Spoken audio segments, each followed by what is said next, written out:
começar o programa, vamos falar de uma operação da polícia. Relembrando para você, no dia 9 de dezembro teve uma confraternização. Os caras jogaram truco. Todo mundo joga truco, né? Um jogo gostoso, bacana, para se divertir. Depois desse jogo teve uma discussão e houve um atropelamento. Segundo a polícia, foi proposital. E um homem acabou morrendo. Nós acompanhamos lá o trabalho de resgate do Corpo de Bombeiros, mostramos a repercussão desse caso e o motorista que atropelou, ele fugiu e até hoje está sendo procurado. Coloca outra imagem para mim agora das armas, ô meu caro Diegão, porque na casa do pai do suspeito a polícia apreendeu esse arsenal. É muita arma que foi apreendida pela polícia, hein? Wesley Lemos vai trazer para a gente a informação mostrando como é que estão as investigações e como é que chegaram até esse arsenal, porque é muita arma, hein, Wesley? Pois é, né, Parra? Chamou muita atenção, principalmente o formato dessas armas, né, que é de fabricação caseira. Então, são espingardas que tem ali silenciadores, também tem miras de visão noturna.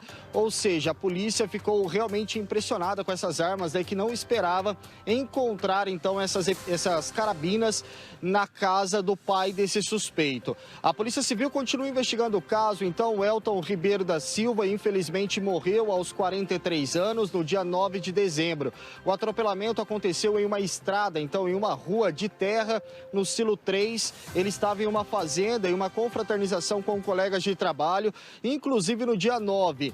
Foi o mesmo dia que a seleção brasileira foi eliminada da Copa do Mundo do Catar, ou seja, essas pessoas estavam ali também para assistir o jogo da seleção brasileira. Depois o churrasco se estendeu durante a tarde e durante uma partida de truco, o filho da vítima desse atropelamento teria discutido então com o motorista desse carro. Houve uma discussão intensa nessa festa, depois os ânimos foram acalmados, segundo a Polícia Civil, e no momento que o Elton estava indo embora, então ele saiu, ele foi atropelado e foi arrastado por mais de 60 metros. A Polícia Civil trabalha com a possibilidade de um homicídio. Inicialmente tinha aquela dúvida, né, se teria sido um acidente ou se realmente teria sido um atropelamento proposital.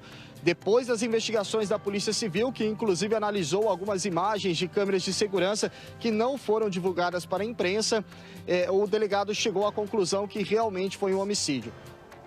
Na manhã de hoje, Parra, os investigadores, então, da Delegacia de Homicídios deflagraram uma operação por conta que o motorista desse carro já teve a prisão temporária decretada.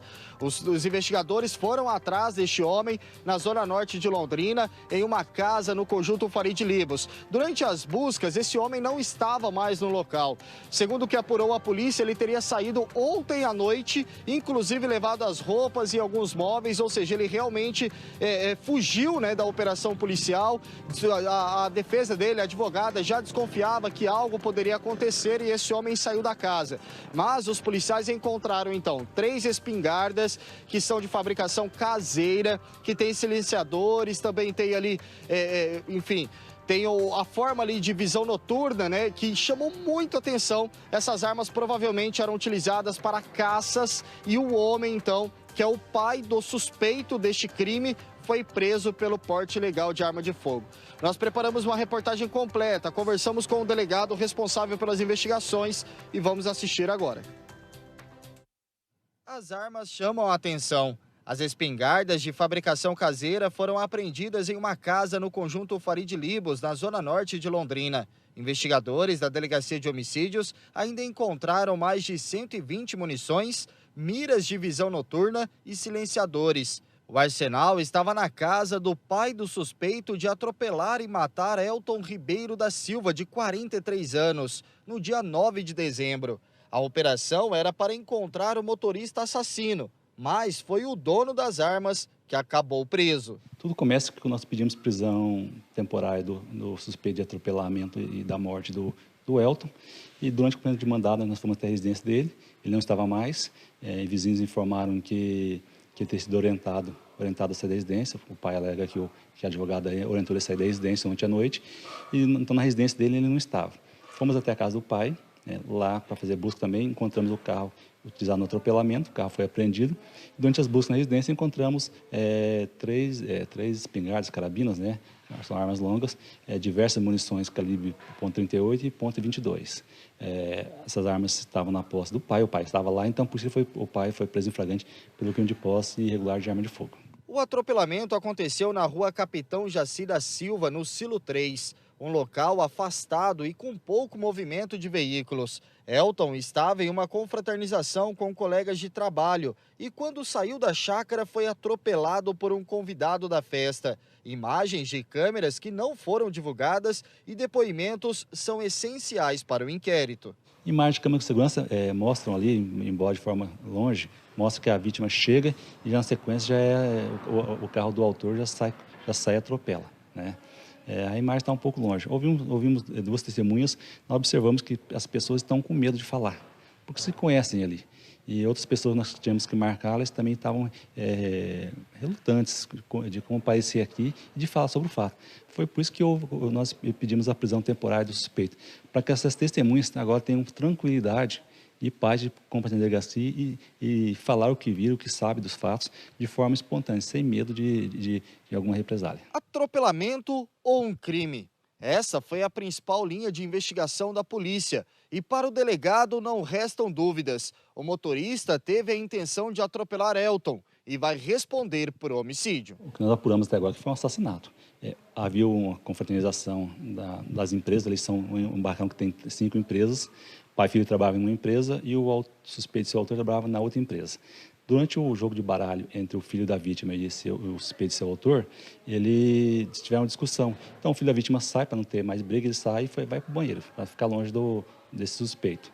E aí o suspeito vai até o carro, aí a vítima foi lá para conversar, para tentar apaziguar, deixar tudo resolvido. Quando ele chega em frente ao carro, de forma brusca, o suspeito avança com o carro, e aí nós observamos que a vítima põe a mão no capô para tentar se segurar, andar um pouco para trás, mas não consegue, porque o carro sai de uma forma brusca. Ele acaba cai ao chão, fica debaixo do carro, o suspeito avança com o carro, arrasta o corpo da vítima naquelas pedras lá por cercenamento, ou seja, foi uma morte cruel, estúpida.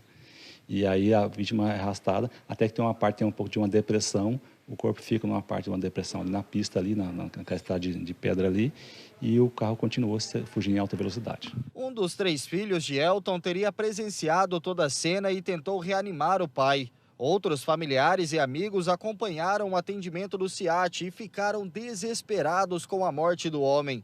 O motorista do carro teve a prisão temporária decretada e agora é considerado foragido. O inquérito deve ser concluído nos próximos dias. Em tese, né, haveria um motivo fútil e recurso que impossibilitou a defesa da vítima. Claro, o inquérito não foi concluído, mas essas são as possibilidades do inquérito. Eventualmente, lá na frente, isso pode mudar, mas por aí é o que temos. Sabe o que mais choca nessa história? O fato de que a pessoa morreu por causa de um jogo de truco. Hein? Você tem noção que uma discussão besta num jogo de truco levou à morte de uma pessoa? Quantas vezes você não discute com alguém no trânsito, de repente num caixa de supermercado, num caixa da lotérica, na fila do banco, num posto de saúde? A gente tem que medir muito as palavras que a gente profere para o outro, tá? Tem que ter mais ouvido do que fala. Porque se a pessoa interpreta mal, hoje em dia um carro é uma arma. E foi exatamente o que aconteceu. A polícia não entende como um acidente, entende como um assassinato. Imagina o peso na consciência agora do cara falar, rapaz, por causa de uma jogatina de truco, eu matei uma pessoa, eu acabei com uma família que chora até hoje. Misericórdia, né? Pelo amor de Deus, ajuda a gente, tá? 12h05.